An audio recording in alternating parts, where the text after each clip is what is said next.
이번 시간에는 조건부 확률과 베이즈 법칙이라는 것을 공부를 하겠습니다. 우선 조건부 확률이라는 것을 얘기를 해보겠습니다. 어떤 두 개의 사상이 있어요. 그 두 사상이 있을 때 한 사상이 발생할 확률이 다른 사상이 발생할 확률에 영향을 줄 수도 있고 그렇지 않을 수도 있겠죠. 영향을 준다라고 하면 두 사상은 서로 독립이 아니다 이렇게 얘기를 하는 거고요. 두 사상이 발생할 확률이 서로 영향을 주지 않는다라고 하면 두 개의 사상은 서로 독립이다 그런 뜻입니다. 그러니까 독립이다라는 것은 영향이 없다라는 뜻이고 독립이 아니다라는 것은 영향을 받는다라는 뜻이에요. 자, 그렇다면 이제 조건부 확률이라는 걸 얘기를 하겠습니다. 어떤 사상이 있어요. B라는 사상이 발생할 확률이 A라는 사상이 발생할 확률에 의해서 영향을 받을 수도 있겠죠. 물론 영향을 받지 않을 수도 있는 거니까 통틀어 얘기하는 겁니다. 그렇죠? A가 발생했다라는 것이 B가 발생할 확률에 영향을 줄 수도 있으니까 그럴 때 A가 발생해서 그것에 영향을 받아서 사상 B가 발생할 확률, 이 확률을 우리는 조건부 확률이다 이렇게 얘기를 합니다. 자, 그래서 기호를 이제 정확하게 소개를 할게요. 사상 A가 일어났을 때 그 사상 A가 일어난 것에 의해서 사상 B가 일어날 확률이 영향을 받을 수 있어요. 그렇다면 원래 사상 A라는 것이 만약에 생각되었지 않다고 하면 그냥 B라는 사상만 가지고 B라는 사상이 발생할 확률을 우리가 계산할 수 있었을 텐데 A가 발생했을 때 B가 발생할 확률이라는 것은 만약에 A가 발생할 그 확률이 B가 발생할 확률에 영향을 주었다면 그것으로 인해서 B가 발생할 확률은 원래 그냥 B만 생각할 때하고 다르게 조정돼야 돼요. 그렇죠? 그래서 A가 일어났을 때 그것에 의해서 사상 B가 일어날 그 확률이 조정된 그 값, 그 조정된 확률을 우리는 사상 A가 발생했을 때 사상 B의 조건부 확률이다 이렇게 불러요. 자, 그러니까 우리말로 이렇게 글로 쓸 때에는 헷갈릴 수가 있을 텐데, 이게 만약에 헷갈린다 그러면 정확하게 오해를 없애기 위해서 시험 문제에서는 기호를 가지고 줄 테니까 염려하지 마시고요. 그런데 어쨌든 우리말로 뭐뭐 했을 때라고 하면 이거는 조건부 확률이구나 이렇게 생각을 해주면 돼요. 그래서 무엇 했을 때 또는 무엇임을 알았을 때 이런 식으로 when이라는 표현을 쓸 겁니다. 어떠한 경우에 어떤 때 이렇게 쓸 겁니다. 이렇게 기억을 해 두시고요. 자, 그래서 사상 A가 발생했을 때 그것에 의해서 조정된 사상 B의 확률, 그것을 조건부 확률이다 이렇게 얘기를 하고요. 기호로는 P, B, 수직선하고 A 이렇게 수직선, vert 이렇게 수직선으로 하나 긋습니다. 그래서 이 기호는 수직선 오른쪽에 뒤에 있는 것이 발생했을 때 그런 뜻이에요. 앞에 있는 것의 확률이다. 그런 뜻입니다. 그러니까 B의 확률인데 A가 발생했을 때 조정된 확률. 그런 뜻이에요. 이렇게 쓰고 읽을 때는 그냥 PBA 이렇게 기호로 읽으셔도 되고요. A가 발생했을 때 B의 확률이다. 이렇게 정확하게 얘기를 하셔도 됩니다. 자, 이것을 조건부 확률이다. A가 발생했을 때 B의 조건부 확률이다. 이렇게 얘기를 합니다. 자, 그렇다면 이제 일반적으로 우리가 두 개의 사상이 동시에 발생할 확률을 생각을 해볼 텐데 그건 이렇게 정의를 합니다. A하고 B가 동시에 발생할 확률은 A가 발생할 확률과 B가 발생할 확률을 곱하는 걸로 정의를 하는데 당연히 두 개가 영향을 줄 수도 있으니까 곱할 때 뒤에 것은 앞에 것에 의해서 영향을 받는 그 값이 있다면 그걸 계산해 줘야 돼요. 그래서 이렇게 정의를 합니다. A와 B의 인터섹션, A하고 B가 동시에 일어나는 거죠. A하고 B가 동시에 일어날 확률은 A가 발생할 확률 곱하기 A가 발생했을 때 그것에 의해서 B가 발생할 확률. 예, 이렇게 두 개 곱하면 돼요. 자, 순수하고는 관계가 없는 거니까 교집합이라는 것은 뭐 어떤 게 먼저 일어나건 어떤 게 나중에 일어나건 어떤 순서로 써도 똑같아요. 동시에 발생을 하는 거다라고 얘기를 한 거니까. 자, 그렇다면 B를 먼저 얘기해도 돼요. 그래서 B가 발생할 확률에다가 B가 발생했을 때 그때 A가 발생할 확률, A의 확률과 B의 확률을 곱하는 건데, 예, 뒤에 것은 앞에 것에 의해서 영향을 받을 수 있으니까 조건부 확률로 계산해서 곱하는 거다. 어렵지 않죠? 예, 이렇게 정의를 합니다. 예, 그래서 같은 값이에요. 이 두 개가 같은 값입니다. 자, 이렇게 정의를 합니다. 자, 그렇다면 그냥 이 조건부 확률만 계산을 하고 싶다 그러면 이 식을 쓰면 되겠죠? 예, 그래서 이 조건부 확률, A가 발생했을 때 B의 조건부 확률, PBA, 예, 이것은 이렇게 됩니다. 이걸로 나눠주면 되겠죠? 그래서 이 뒤에 있는 것이 분모에 간다. 이렇게 생각해 주면 쉬워요. 예. 자, 그래서 A의 확률 분의 그때 A와 B가 동시에 발생할 확률. 이렇게 계산한다. 어렵지 않죠? 예. 이것은 정의를 한 거니까 여러분들이 기억해 주셔야 됩니다. 이렇게. 예, 이렇게 기억을 해 주세요.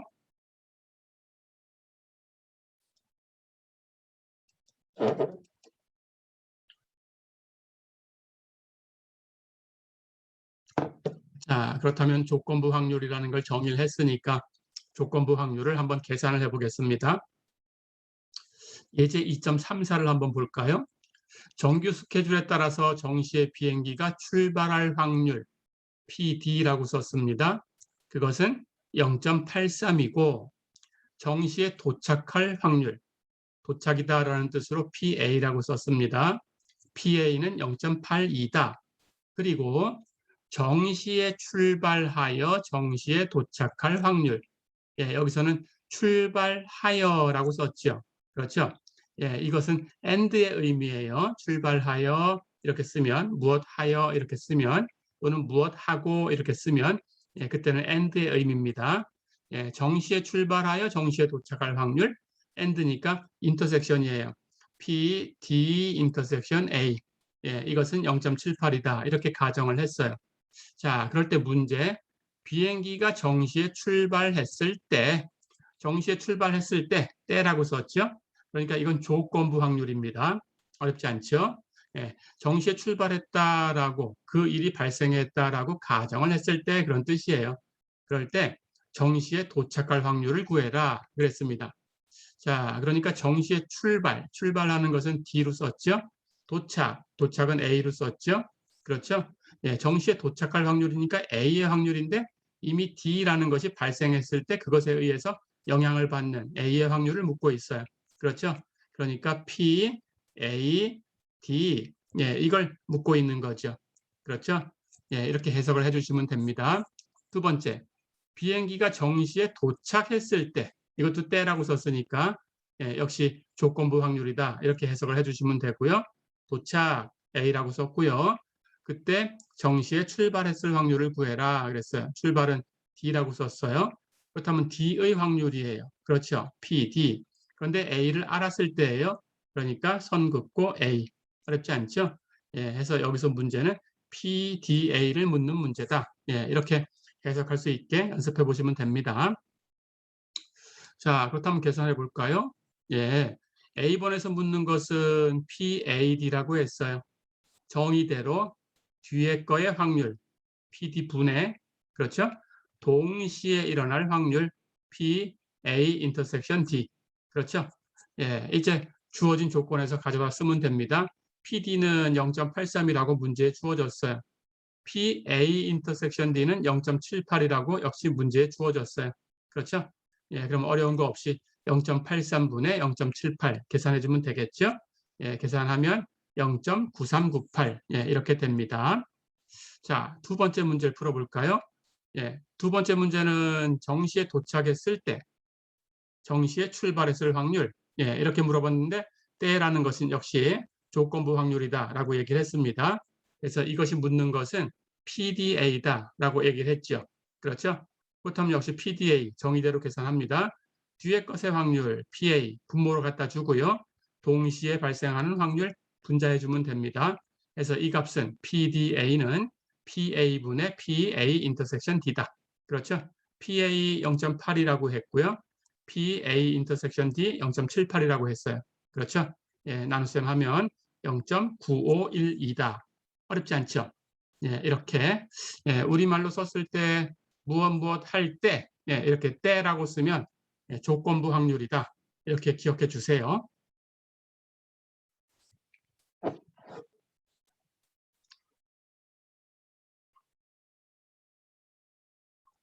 자, 한 문제 더 풀어보겠습니다. 예, 예제 2.35 보세요. 어느 방직 공장에서 생산하는 옷감에는 두 가지 형태의 분량이 있는데 그 두 가지 형태의 분량은 길이 분량이 있고 직조 분량이 있다. 이렇게 얘기를 했습니다. 길이 분량일 확률 PL이라고 썼고요. PL은 0.10이다. 그랬어요. 직조 분량일 확률은 PT라고 썼고요. PT는 0.05다. 이렇게 얘기를 했습니다.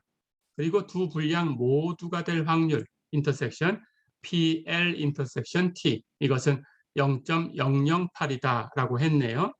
자, 그렇다면 임의로 선택한 옷감이 길이 분량이었을 때 이것이 직조 분량일 확률을 구해라 그랬어요. 길이 분량은 L이라고 했고요. 직조 분량은 T라고 했어요. 그렇죠? T의 확률을 묻고 있는데 L이었을 때라고 했죠. 그렇죠? 그렇다면 묻는 것은 T의 확률, 언제? L이었을 때. 예, 그러니까 L이었을 때 T의 조건부 확률을 묻고 있는 거죠. 그렇죠? 자, 그렇다면 여러분들은 PTL을 계산하시면 됩니다. 정의대로 뒤에 있는 것의 확률을 분모해 주고요. 분자에는 동시에 일어날 확률을 올리면 됩니다. 어렵지 않죠? 자, 근데 문제 다 있어요. PL은 0.10이라고 했고요. 예, 동시에 일어날 확률 P, T 인터섹션 L은 0.008이라고 했죠. 그렇죠? 예, 나눗셈을 해주면 0.08이 되네요. 어렵지 않죠?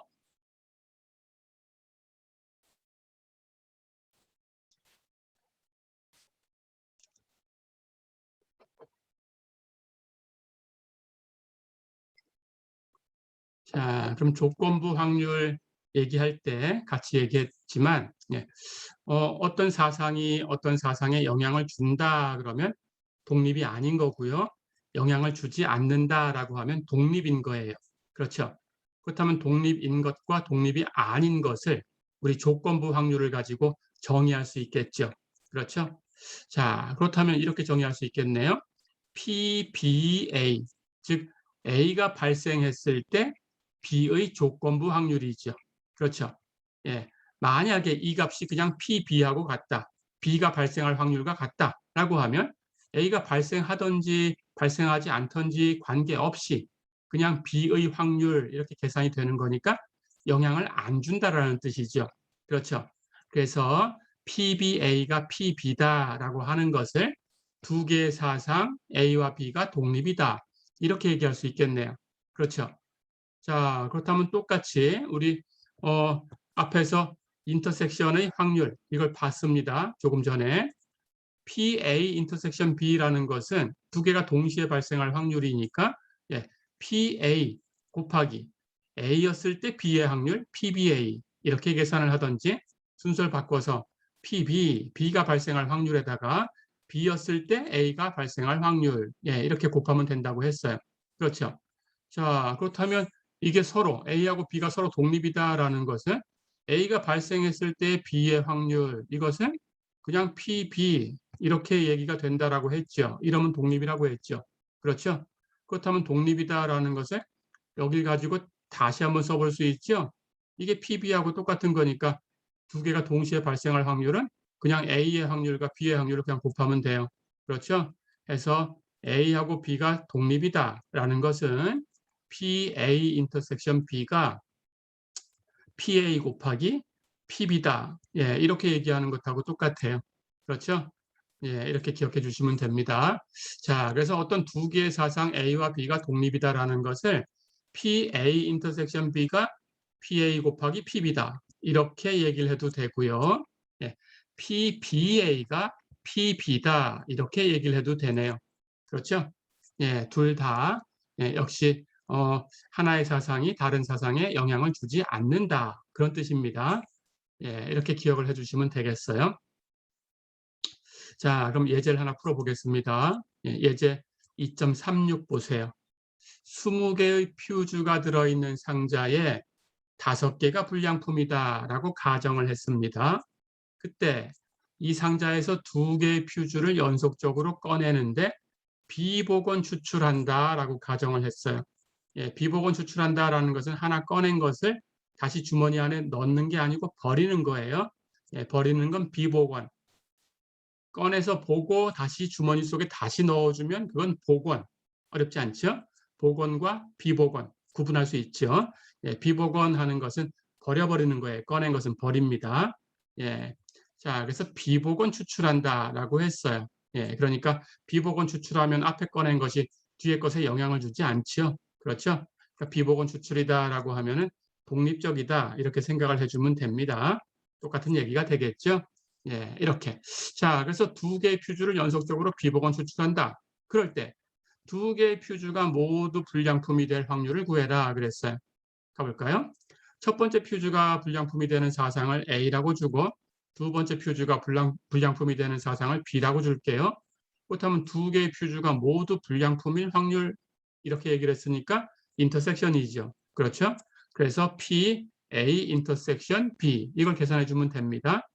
예, 역시 정의대로 하면 우선 PA, A가 발생할 확률 거기다가 A가 발생했으니까 A가 발생했을 때 B의 확률 예, 이렇게 그렇죠?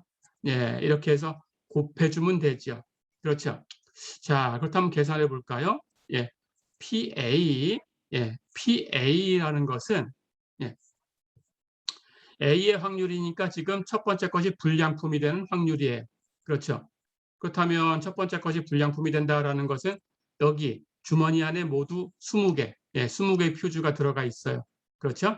그 중에 불량품이 5개다 그랬으니까 첫 번째 걸 하나 꺼냈을 때 불량품이 될 확률은 20개 중에 5개, 20분의 5가 되죠. 그렇죠? 예, 그렇다면 20분의 5라고 써주면 됩니다. 됐죠? 자, 그럼 비복원 추출한다 그랬으니까 첫 번째 걸 꺼내서 버렸어요. 그렇죠? 예, 조금 전에 제가 얘기 잘못했네요. 비복원 추출을 했으니까 독립이 아니죠. 그렇죠? 예, 이걸 종속이라고 합니다. 영향을 주는 거죠. 버려버렸으니까. 그렇죠?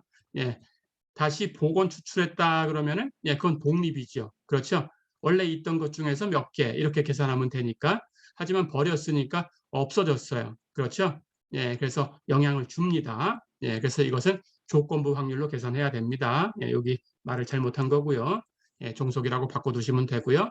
자, 그렇다면 A가 지금 예, 불량품이 나왔어요. 그렇죠? B도 불량품이 나와야 되는 거죠. 둘 다 불량품이 될 확률은. 그렇죠? 그렇다면 A가 불량품이었으니까 일단 비복원했으니까 버렸으니까 원래 20개가 있었는데 하나 꺼내서 보고 버렸으니까 두 번째 꺼낼 때는 남는 게 하나 빼면 19개가 남죠. 이렇게 영향을 줍니다. 그렇죠? 예. 그렇다면 거기 남은 것은 앞에 있는 것이 불량품이었어요. 불량품은 5개 있었어요. 그렇죠? 앞에 게 불량이었으니까 이제 그거 버리고 나면 안쪽에는 불량품이 4개밖에 안 남았어요. 그렇죠? 그러니까 두 번째 것도 불량이 될 확률은 19개 남은 것 중에 불량품 4개 있었으니까 19분의 4가 되는 거죠. 그렇죠? 예, 이렇게. 자, 그래서 이렇게 영향을 받아서 예, 조건부 확률로 계산이 됐습니다. 예, 만약에 다시 복원했다면 어떻게 될까요? 그냥 복원했다면 불량품이건 아니건 다시 주머니 안에 넣으면 그 주머니 안에는 20개의 퓨즈가 있는 거고, 그렇죠? 역시 불량품이었거나 아니었거나 다시 넣었으니까 그 전체에서 불량품은 5개밖에 없죠. 그러니까 다시 복원했다고 하면 예, 역시 두 번째 것도 불량품이 될 확률은 20분의 5가 되겠죠. 그렇죠? 예, 이렇게. 그래서 만약에 복원했다면 예, 두 번째 거, 예, 첫 번째 게 불량일 확률 20분의 5. 그렇죠? 두 번째 것도 다시 복원을 했으니까 두 번째 것도 불량이 될 확률은 20분의 5. 이렇게 된 거죠. 그렇죠? 예, 그런데 비복원을 했으니까 앞에 거는 20분의 5가 되겠지만 뒤에 건 한 개 버렸으니까 19개 남았고 앞에 게 불량이어야 되는 거니까 둘 다 불량이기 위해서는 그렇다면 불량품이 하나 없어졌으니까 전체 불량품은 4개밖에 안 남았다. 그래서 불량이 될 확률은 19분의 4다. 그렇죠? 예, 해서 이렇게 비복원된 경우하고 복원된 경우는 다르지요. 그렇죠? 복원되면 영향을 안 주니까 독립, 비복원이면 영향을 주니까 독립이 아니다. 독립이 아니다라는 것은 종속이라고 합니다. 예, 이렇게. 자, 어렵지 않았죠? 예.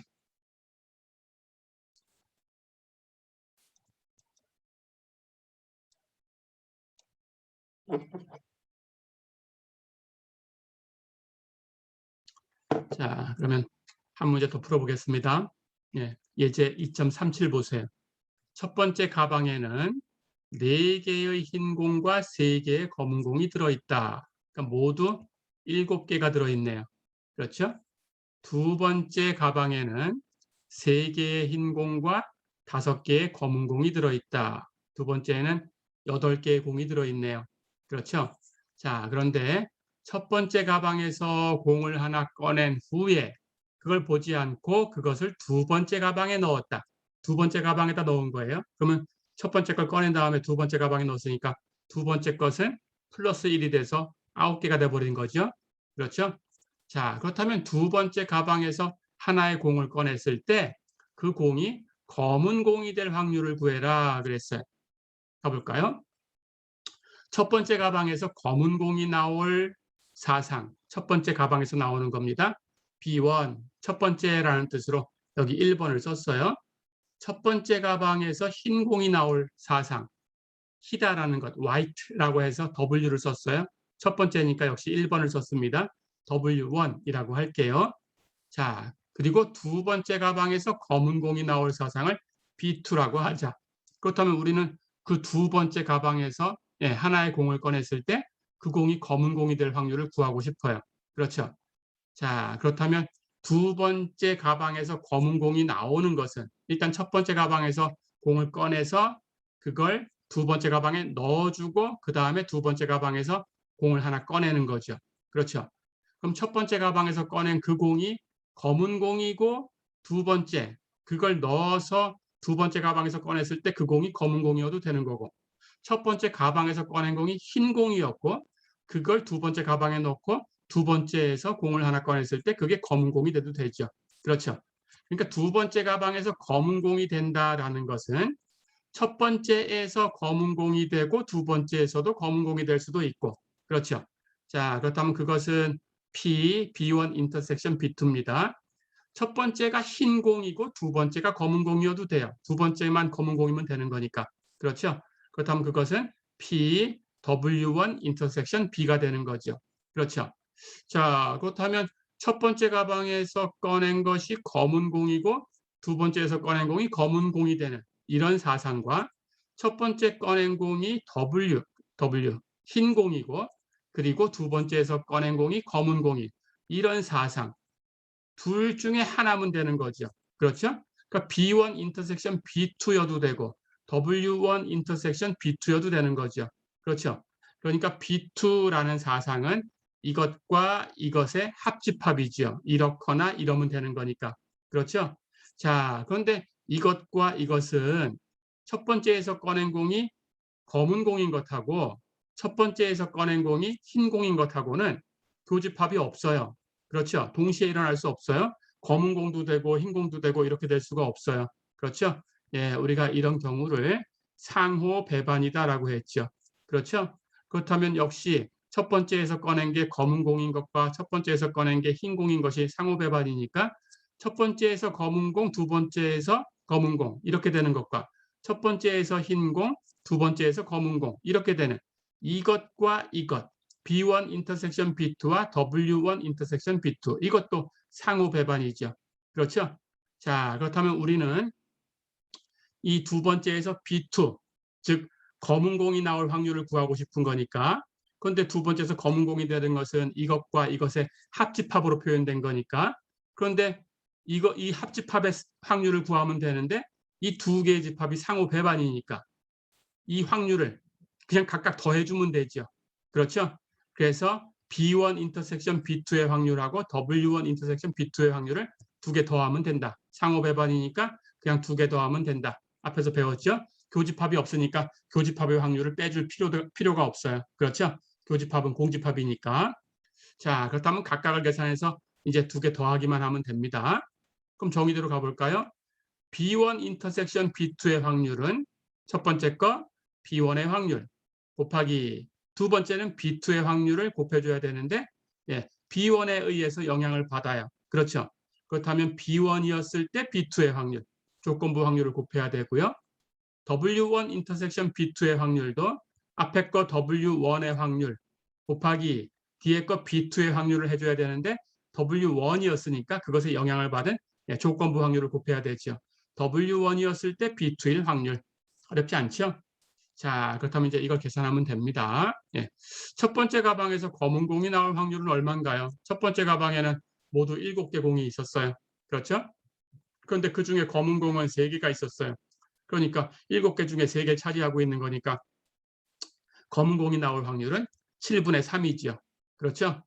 자, 그럼 그때 이제 검은 공이 나온 겁니다. 그때 그걸 두 번째 가방에 넣었으니까 검은 공을 넣은 거죠. 그렇죠? 그렇다면 그래 놓고 뒤에 두 번째 가방에서 하나를 꺼내면 검은 공 나올 확률이 얼마냐 이렇게 묻고 있는 거니까 뒤에 두 번째 가방에는 모두 8개가 있었지만 첫 번째 가방에서 꺼낸 그 검은 공을 두 번째 가방에 넣었어요. 그렇다면 전체가 9개입니다. 그럼 9개 중에서 그렇죠. 검은 공을 꺼낼 확률을 계산해야 되는데 두 번째 가방에 원래 검은 공이 5개가 있었어요. 그렇죠?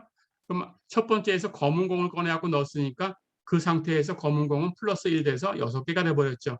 그렇죠? 그렇다면 9개 중에 6개 검은 공이 있으니까 거기서 하나 꺼냈을 때 검은 공일 확률은 9분의 6이 되죠. 그렇죠? 그래서 2개 곱하면 됩니다. 2개 곱하면 이렇게 약분해서 3이지요. 이렇게 약분하면 2가 되지요. 여기 7이 있으니까 7분의 2네요. 어렵지 않죠? 자, 그럼 두 번째 것도 W1 인터섹션 B2 이것의 확률을 계산합니다. W1의 확률, 첫 번째에서 흰 공이 나올 확률, 첫 번째 가방에는 7개 공이 있었습니다. 7개 중에서, 그렇죠? 흰 공은 4개 있었어요. 그렇다면 확률은 7분의 4가 되죠. 그렇죠? 그럼 이번에는 흰 공을 꺼내서 두 번째 가방에 넣은 거죠. 그렇죠? 그렇다면 두 번째 가방은 역시 8개가 있었는데 흰 공을 하나 넣었으니까 전체 공은 9개. 그래서 9개 중에서 그렇다면 검은 공을 꺼낼 확률을 구하고 싶은 거니까 두 번째 가방에 검은 공이 5개 있었어요. 첫 번째 꺼낸 게 흰 공이었으니까 그걸 하나 넣어도 검은 공이 늘어나진 않아요. 그렇죠? 그러니까 검은 공은 여전히 5개. 그래서 9분의 5다. 어렵지 않죠? 2개 곱하면 63분의 20이 되네요. 됐죠? 자, 그렇다면 B2의 확률은 B2는 B1 인터섹션 B2 유니온 W1 인터섹션 B2 이렇게 된 거였는데 그렇죠? 이 두 개의 사상이 상호 배반이었으니까 그 합집합의 확률은 각각 더해주면 된다. 그렇죠? 이렇게 2개를 더해주면 됩니다. 자, 그렇다면 우리 앞에서 구한 게 있죠? B1 인터섹션 B2 7분의 2였어요. 그렇죠? W1 인터섹션 B2 63분의 20이었어요. 그렇죠? 해서 계산하면 이 7분의 2 통분하면 63분의 18이니까 63분의 18 플러스 63분의 20 2개를 더하면 63분의 38이 되지요. 그렇죠? 해서 답은 63분의 38이다. 어렵지 않죠?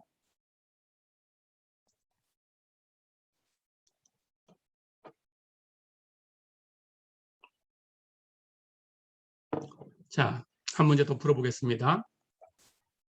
예제 2.38 보세요. 어느 작은 도시에 소방차 한 대와 앰뷸런스 한 대가 있는데 소방차가 필요할 때 바로 사용할 수 있는 확률이 0.98, 앰뷸런스가 필요할 때 역시 바로 사용할 수 있는 확률은 0.9이다. 이렇게 물어봤어요. 화재가 나서 부상자가 발생했을 때 소방차와 앰뷸런스를 모두 사용할 수 있는 확률을 구해라 그랬어요. 둘 다 사용할 수 있는 확률이니까 인터섹션이죠. 그렇죠? 자, 그렇다면 소방차를 사용할 사상을 B1, 앰뷸런스를 사용하는 사상을 B2 이렇게 주겠습니다. 그렇다면 우리는 이 2개의 인터섹션의 확률을 구하면 되고요. 근데 여기는 아무 얘기가 없으니까 소방차하고 앰뷸런스는 서로 다른 용도의 차예요. 그렇죠? 그렇다면 서로 영향을 주지 않아요. 예, 그래서 소방차와 앰뷸런스는 예, 서로 독립이다. 이렇게 생각하면 됩니다. 자, 그렇다면 가볼까요? P, B1 인터섹션 B2. 예, 이것은 독립이다라고 했으니까 당연히 각각의 확률을 그냥 곱하면 돼요. 그렇죠? 원래 정의는 P, B1 곱하기 P, B2인데 B2는 B1이 발생했을 때, 그렇죠? B1이 발생했건 발생하지 않았건 B2는 그냥 원래 B2의 확률하고 똑같아요. 그렇죠? 예, 독립이다 그랬으니까 이게 PB2다. 그렇죠? 독립이니까. 그래서 이것 대신에 PB2를 써주면 예, 그냥 PB1하고 PB2를 곱하면 된다. 그렇죠? 어렵지 않죠? 그런데 PB1 예, 바로 소방차를 바로 사용할 수 있는 확률이 0.98이라고 했어요. PB2 앰뷸런스를 바로 사용할 수 있는 확률은 0.92라고 했어요. 그럼 두 개 곱하면 독립이니까 그냥 곱하기 했고요. 두 개 곱하면 0.9016이다.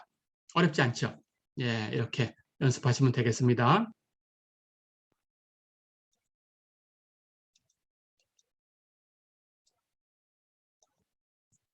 자, 또 한 문제를 풀어보겠습니다. 예, 예제 2.39 보세요. 어느 전기 시스템이 그림처럼 생겼다. 4개 부품으로 구성되어 있다. A와 B가 작동하고 C나 D 중에 하나가 작동하면 이 시스템이 작동한다 라고 했어요. 그리고 이 각 부품의 신뢰도는 예, 그림 안에 예, 표시를 해놨다.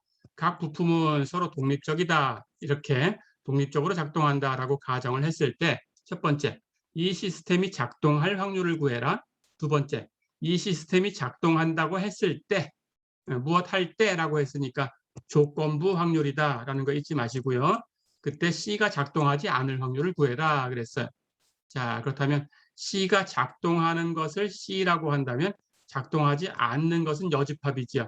C 프라임 기호를 썼었죠. C의 컴플리먼트란 뜻이었습니다. 예, 이렇게 계산하면 됩니다. 자, 그렇다면 그림을 볼까요? 여기 아래 그림을 보니까 어떤 전기 시스템이 이렇게 만들어졌어요. 그렇죠.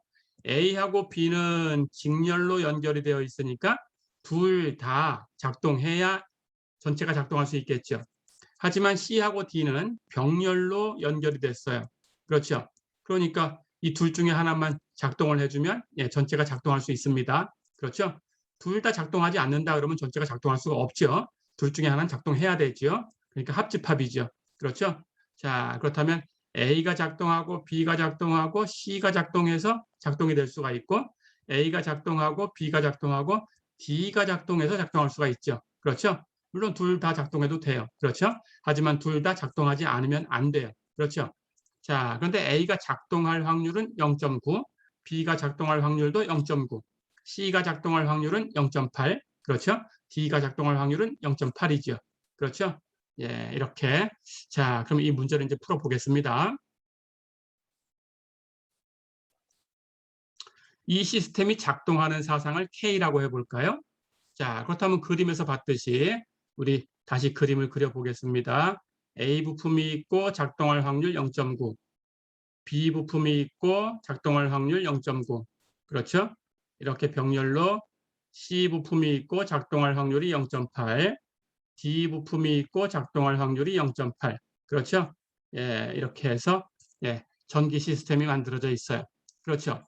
자, 그렇다면 이 작동하는 사상을 K라고 한다면 작동할 확률이라는 것은 A가 작동해야 되고 and B가 작동해야 되고 and C나 D 둘 중에 하나는 작동해야 돼요. 그렇죠? 그러니까 A 인터섹션 B 인터섹션 C 유니온 D 이것의 확률이 되죠. 그렇죠? 자, 그런데 A, B, C, D 각각의 부품은 서로 독립이다라고 했어요. 그렇죠? 예, 서로 독립이다라고 가정을 했으니까 A의 확률 곱하기 B의 확률 곱하기 C 유니온 D의 확률 각각의 확률을 그냥 곱하기만 하면 되죠. 그렇죠? 자, 그러면 A의 확률, B의 확률은 주어져 있는데 C 유니온 D의 확률은 없어요. 그렇죠? 그걸 이 그림을 보고 이제 해결을 해야 됩니다. 그렇죠? 자, 그런데 C 유니온 D라는 것은 둘 중에 하나가 작동하는 거니까 여집합을 이용할게요. 둘 다 작동하지 않는 그런 사상의 여집합이 되죠. 그렇죠. 그렇다면 둘 중에 하나가 작동할 확률이라는 것은 둘 다 작동하지 않을 확률. C가 작동하는 걸 C라고 썼으니까 C가 작동하지 않는 건 C 프라임. 그렇죠. D가 작동하지 않는 건 D 프라임. 둘 다 작동하지 않는 건 C 프라임 인터섹션 D 프라임. 그렇죠. 예, 해서 둘 다 작동하지 않을 확률을 1에서 빼주면 돼요. 여집합이니까. 그렇죠. 예, 해서 이렇게 여집합에 관한 확률을 가지고 계산하면 됩니다. 자, 그렇다면 여기는 역시 독립이니까, 예, 독립이니까 각각의 확률을 곱하면 되지요. P, C 프라임 곱하기 P, T 프라임. 그렇죠? 예, C가 작동할 확률이 0.8이니까 작동하지 않을 확률이라는 것은 0.2지요. 1에서 빼주면. 그렇죠? D가 작동하지 않을 확률, 역시 D가 작동할 확률이 0.8이니까 1에서 빼주면 0.2가 되겠죠. 그렇죠? 예, 그렇게 해서 예, P, C 프라임 인터섹션 D 프라임 이 값은 0.2 곱하기 0.2가 돼요. 그렇죠? 0.2, 0.2 곱해가지고 1에서 빼주면 됩니다. 값은 0.96이 되겠네요. 그래서 예, C 유니온 D의 확률은 0.96이다. 어렵지 않죠? 자, 그럼 다 됐어요. 작동할 확률은 P, A 인터섹션 B 인터섹션 C 유니온 D인데 각각이 독립이니까 예, 각각이 독립이라고 가정을 했으니까 각각의 확률 곱하면 되는 거고 PA 곱하기 PB 곱하기 P, C 유니온 D였다. 그렇죠. PA는 A가 작동할 확률 주어져 있어요. 0.9. PB, B가 작동할 확률 0.9라고 주어져 있어요. P, C 유니온 D. 이건 여집합을 이용해서 계산했어요. 계산했더니 0.96. 그렇죠? 예, 해서 세 개를 다 곱하면 됩니다. 0.9 곱하기 0.9 곱하기 0.96. 계산하면 0.7776 이렇게 되네요. 어렵지 않죠? 자, 그럼 두 번째 문제. 이 시스템이 작동한다고 할 때 조건부라고 했어요. C가 작동하지 않을 확률, C가 작동하지 않는다라는 건 C 프라임. 그렇죠? 자, 그렇다면 조건부로 C 프라임의 확률을 계산하는 건데 언제냐? 작동했을 때. 그렇죠? K였을 때 C 프라임의 확률. 어렵지 않죠? 자, 그럼 우리 계산합니다. K였을 때 C 프라임의 조건부 확률. 예, 정의대로 뒤에 있는 거 확률을 분모해 주고요.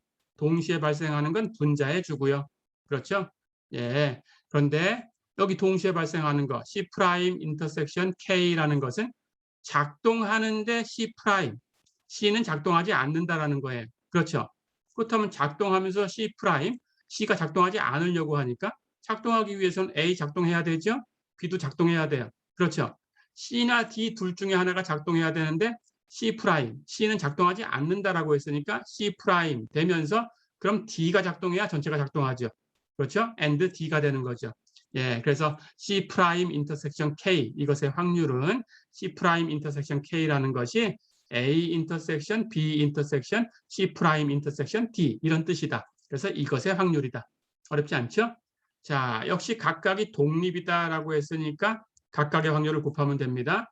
A1 확률, A가 작동할 확률 0.9, B1 확률, B가 작동할 확률 0.9, C'1 확률, C가 작동하지 않을 확률, C가 작동할 확률이 0.8이니까 0.2. 그렇죠? D가 작동할 확률 0.8. 어렵지 않죠? 예, 해서 PK는 조금 전에 구했고요. 0.7776. 그렇다면 0.7776분의 0.9 곱하기 0.9 곱하기 0.2 곱하기 0.8이다. 어렵지 않죠? 계산하면 0.1667이다. 어려운 거 없었죠?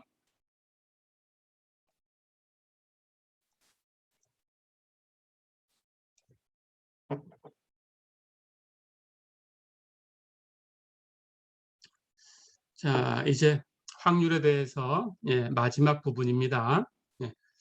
지금까지는 기본적인 확률을 공부했고요. 그리고 어떤 두 개의 사상이 독립인가 아닌가라는 얘기를 하기 위해서 조건부 확률이라는 걸 얘기했습니다. 이제 그 조건부 확률이라는 걸 이용해서 베이즈 법칙이라는 걸 얘기할 거예요.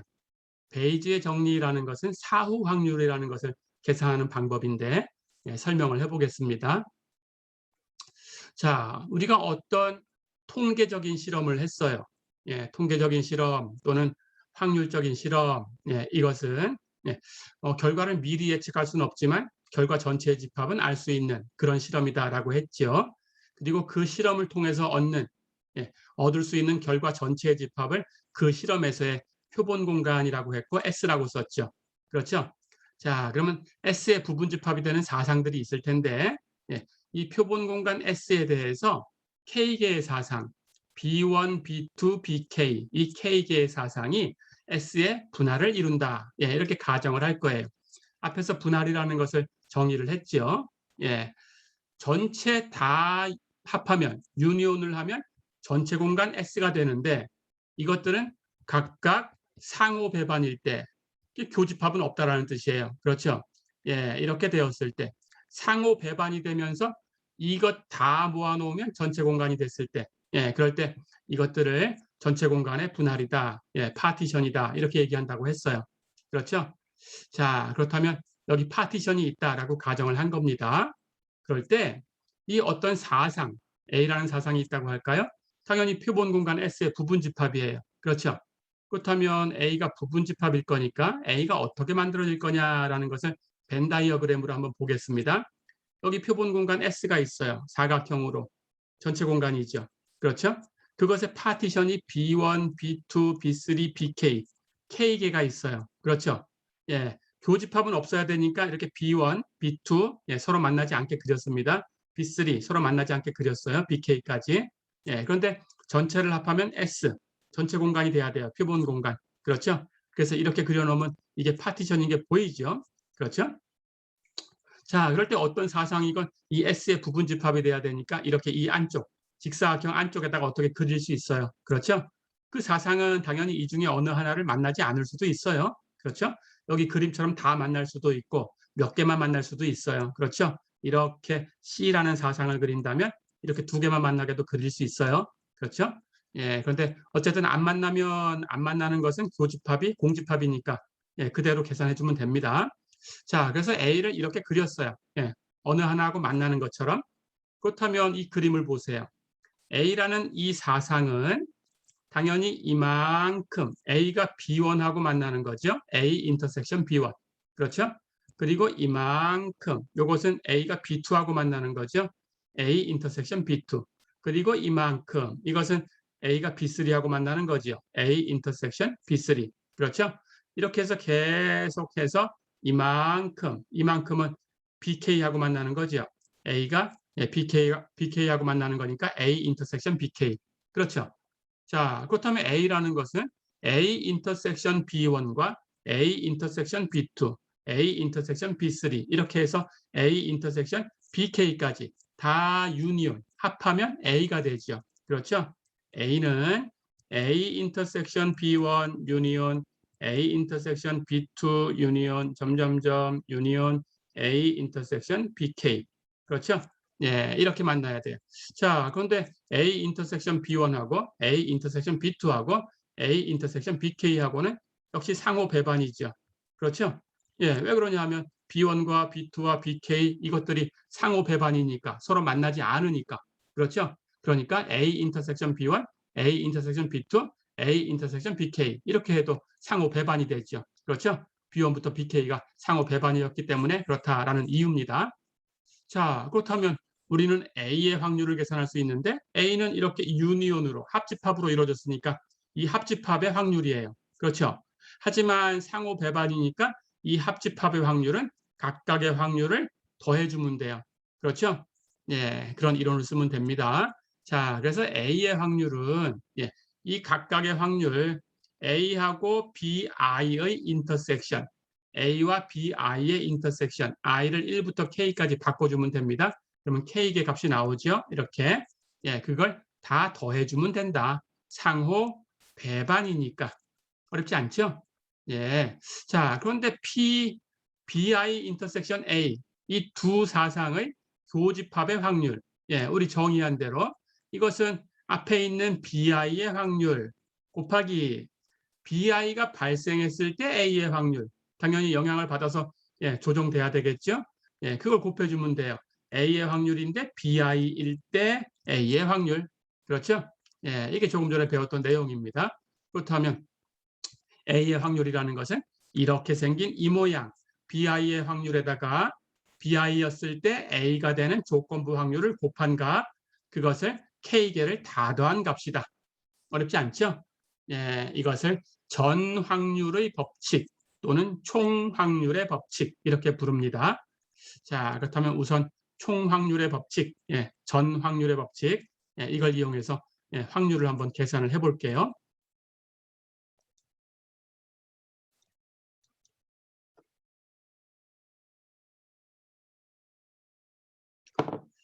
자, 예제 2.41 한번 볼까요? 세 대의 기계가 있는데 B1이라는 기계와 B2라는 기계와 B3라는 기계가 있다. 그런데 이 세 개의 기계가 어느 조립 공장에서 그 부품 생산에 B1은 30%를 차지하고 있고 그 공장에서 만드는 제품 30%는 B1에서 다 만들어진다 그런 뜻입니다.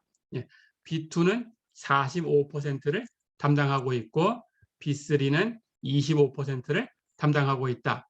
자, 그렇다면 30%, 45%, 20% 이걸 다 더하면 합은 100%지요.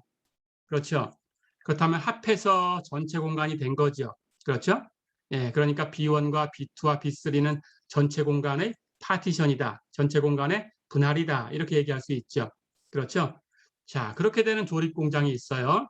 그럴 때 각 기계의 불량품 제조율, B1의 불량품 제조율은 2%, B2의 불량품 제조율은 3%, B3의 불량품 제조율은 2%라고 알려져 있다.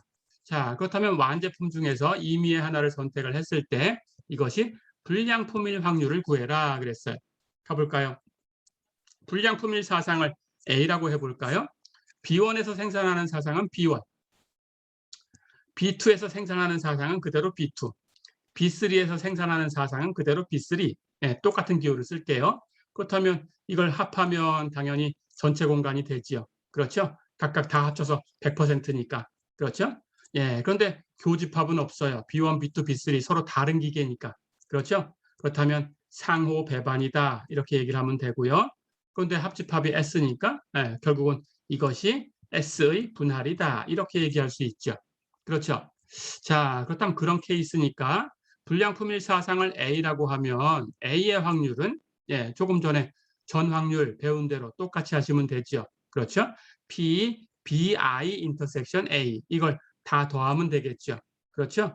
그런데 P, BI 인터섹션 A 이거 조금 전에 봤습니다. 교집합의 확률은 BI의 확률에다가 BI였을 때 A의 확률 이렇게 갖다 곱하면 돼요. 그렇죠? 그럼 이걸 다 더하면 됩니다. 가볼까요? 그렇다면 K는 지금 B1, B2, B3 세 개니까 K는 3이에요. 그렇죠? 그렇다면 1, 2, 3 바꿔가면서 계산하면 됩니다. 그래서 첫 번째는 P, B1, P, A, B1 그렇죠? 플러스 두 번째는 P, B2, P, A, B2 그렇죠? 플러스 세 번째는 P, B3, P, A, B3 그렇죠? 자, 그럼 계산해 볼까요? PB1, B1에서 만들 확률이니까 B1이 담당하고 있는 건 30%. 그렇죠? 그렇다면 0.3입니다. 그렇죠? B1이었을 때, 즉 B1에서 생산을 했을 때, 그때 불량일 확률. 그렇죠? 그것은 바로 이 첫 번째 기계 B1의 불량률이에요. 그렇죠? 2%. 2%라고 했으니까 100분의 2예요. 그렇죠? 0.02입니다. 2%라는 건 0.02. 그렇죠? 해서 0.3 곱하기 0.02 계산이 됐고요. 그렇죠? PB2, B2가 담당하고 있는 거, B2가 담당하는 건 45%예요. 45%니까 이건 0.45가 되겠죠. 그렇죠? PAB2, B2에서 불량품이 나올 확률, B2의 불량품 제조율 3%죠. 그렇죠? 3%는 100분의 3이니까 0.03. 그렇죠? 해서 0.45 곱하기 0.03. 그 다음 PB3. B3에서 생산되었을 확률. B3가 담당하는 게 25%예요. 그렇죠? 그래서 이건 25%, 0.25가 되겠죠. PAB3, B3에서 불량률. 그렇죠? B3의 불량률은 2%입니다. 그럼 2%니까 0.02. 그렇죠. 해서 이렇게 0.25 곱하기 0.02 다 됐죠. 그래서 이걸 다 더하면 됩니다. 상호 배반이니까 계산하면 0.0245다. 어렵지 않죠?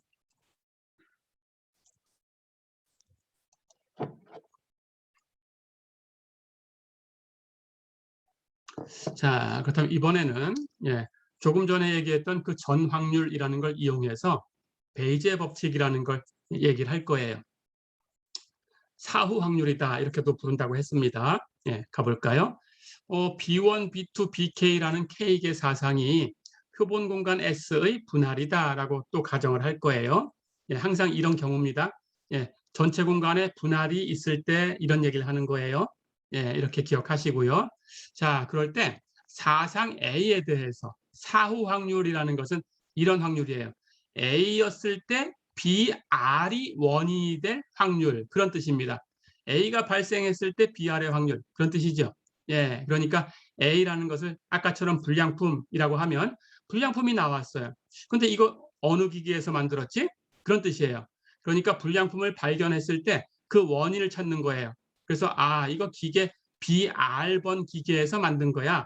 이렇게 찾는 거죠. 그 확률이 얼마야? 이렇게 찾는 거예요. 그래서 사후 확률이다 이렇게 부릅니다. 자, 그렇다면 이걸 계산해 볼까요? PBRA라는 것은 조건부 확률이지요. 정의대로 뒤에 있는 확률 PA 분모해 주고요. 동시에 발생하는 확률을 분자해 주면 돼요. 그래서 PBRA라는 것은 PA분의 PBR 인터섹션 A. 그렇죠.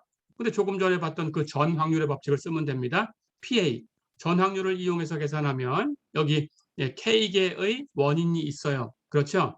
이 값을 다 더해주면 됩니다. 조금 전에 봤던 전 확률의 법칙이 PA는 PBI 곱하기 PABI.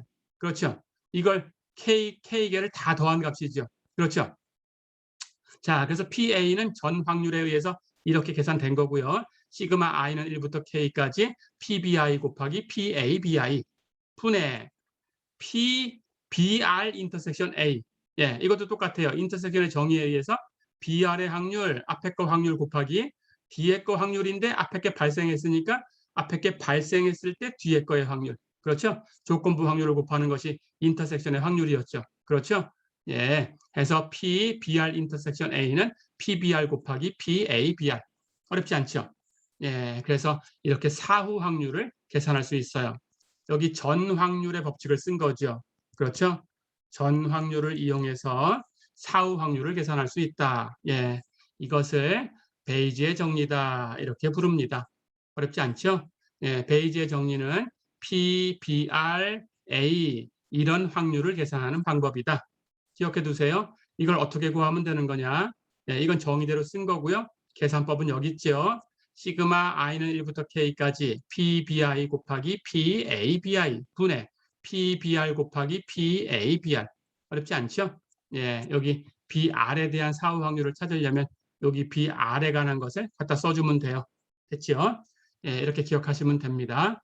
자, 그렇다면 한 문제 풀어볼까요? 앞에 예제 2.42 보세요. 앞에 예제에서 임의로 선택한 제품이 불량품이었다. 자, 그럴 때 이것이 기계 B3에서 제조되었을 확률을 구해라 그랬어요. 앞에 문제를 다시 한번 살짝 보고 오겠습니다.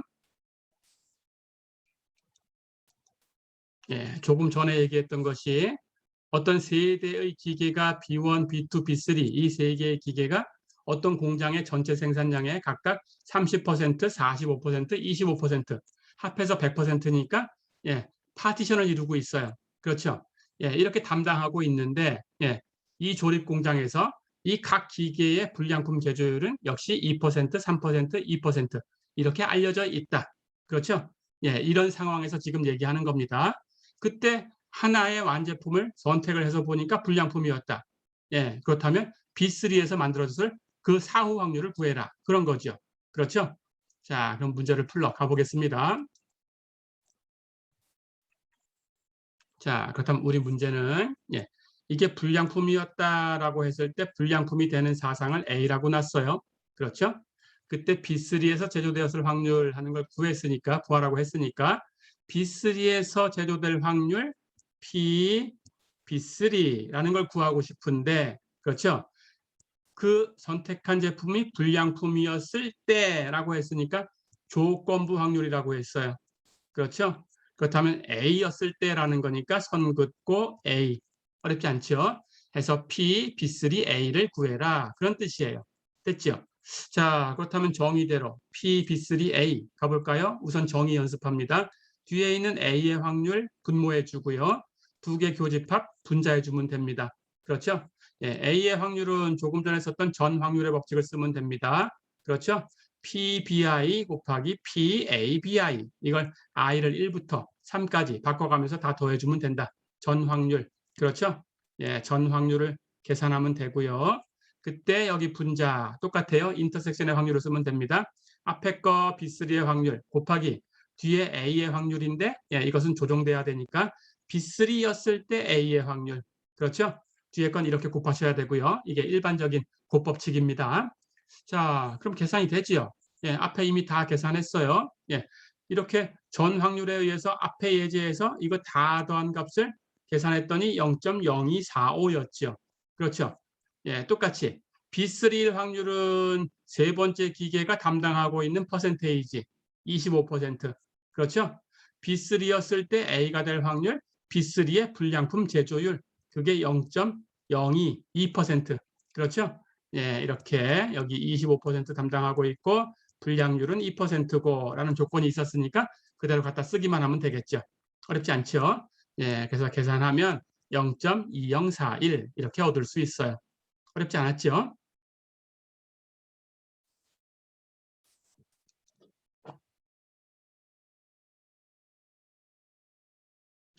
자, 한 문제만 더 풀어보고 예, 이번 시간은 정리하겠습니다. 예제 2.43 보세요. 어느 제조업체에서 제품 개발 시에 세 가지 분석법을 사용한다 그랬어요. 그 분석법을 각각 P1, P2, P3 이렇게 줬네요. 예, 그렇다면 첫 번째 분석법을 사용하는 사상도 P1, 두 번째 분석법을 사용하는 사상도 P2, 예, 세 번째 분석법을 사용하는 사상도 P3. 예, 이 분석법과 그 분석법을 사용하는 사상을 그냥 같은 기호로 P1, P2, P3 이렇게 놓으면 되겠네요. 예, P1은 제품의 30%, 예, P2는 제품의 20%, P3는 제품의 50%에 사용하고 있다. 이걸 다 합하면 30%, 20%, 50%, 예, 100%가 되죠. 그렇죠? 100%를 만들고 있으니까 이것은 분할이다. 이 세 개의 분석법은 전체의 분할이다. 이렇게 얘기하면 되겠죠. 그렇죠? 자, 그럴 때 이 세 가지 방법의 불량률이 있어요. 첫 번째 P1이라는 분석법은 불량률이 1%, 두 번째 P2라는 분석법은 불량률이 3%, 세 번째 P3라는 분석법은 불량률이 2%다. 됐죠? 자, 그렇다면 완제품 중에서 임의로 하나를 선택했는데 이게 불량품이었다? 그렇다면 어느 분석법을 사용했을 확률이 가장 큰가라고 물어봤어요. 자, 그렇다면 우리는 계산해야 되는 것이 이 불량품인 사상을 A라고 할게요. 그렇다면 분석법은 P1이 있고 P2가 있고 P3가 있어요. 그렇죠? 그럼 불량품이었을 때 P1이 될 확률, 불량품이었을 때 P2가 될 확률, 불량품이었을 때 원인이 P3가 될 확률, 이걸 구하면 되죠. 그렇죠? 예, 그러니까 우리가 계산해야 되는 확률은 조건부 확률로 P1A 불량품인데 P1에서 분석했을 거. 그렇죠? P2A 불량품이었는데 P2라는 분석법을 사용했을 확률. P3A 불량품이었는데 P3라는 분석법을 사용했을 확률. 이 세 가지를 계산해서 비교해 주면 되겠죠. 그렇죠? 자, 그럼 계산을 합니다. 불량품일 사상을 A라고 뒀고요. 그렇다면 전 확률에 의해서 불량품일 확률은 예, PPI 곱하기 PAPI 이렇게 되겠죠. 그렇죠? 예, 이 각각의 분할을 이루는 이 세 개의 분석법하고 A하고 인터섹션 그걸 다 유니온한 것이 전체 공간이 되는 거니까 A가 되는 거니까 그렇죠? 예, 그리고 각각은 상호 배반이니까 전 확률의 법칙을 썼습니다. 그래서 PA는 PPI 곱하기 PAPI 이걸 세 개를 다 더하면 돼요. 그렇죠? 자, 그렇다면 첫 번째 거부터 P1, PA, P1 플러스 P, P2, P, A, P2 플러스 P, P3, P, A, P3. 예, 이게 전확률이죠. 그렇죠. 자, 그럼 계산합니다. P1이라는 분석법을 사용하는 것은 30%, 30%니까 0.3. 그렇죠. 그때 P1을 사용했을 때 불량률, 그 불량률은 1%, 1%니까 0.01. 그렇죠. P2라는 분석법을 사용할 확률은 P2가 담당하고 있는 게 20%, 0.2. 그렇죠.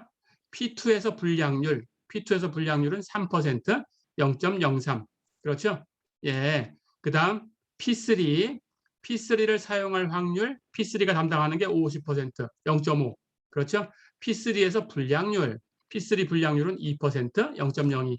그렇죠. 그래서 불량품일 확률은 전 확률을 이용해서 계산하면 이거 곱하고 다 더하면 됩니다. 0.019다.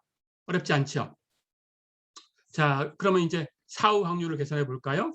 불량품이었는데 P1이었을 확률, 불량품이었는데 P2가 될 확률, 불량품이었는데 P3에서 했을 확률. 그렇죠? P1A, P2A, P3A 이걸 계산하면 되죠. 우선 정의부터 뒤에 있는 거 분모에 쓰고요. PA분의 교집합 분자에 쓰면 돼요. P1 인터섹션 A. 그렇죠? 여기도 뒤에 있는 거 분모에 PA 쓰고요. 교집합 분자에 쓰고요. P2 인터섹션 A. 그렇죠? 여기도 뒤에 있는 거 PA 분모에 쓰고요. 교집합 P3 인터섹션 A. 분자에 써주면 됩니다. 그렇죠? 자, 그렇다면 PA는 조금 전에 전 확률로 계산해가지고 0.019라고 구해놨어요. 이렇게 공식을 가지고 계산한 그 값이 0.019. 그렇죠? 똑같은 공식으로 0.019 구해놨습니다. 그렇다면 분자만 계산하면 되죠. 그렇죠?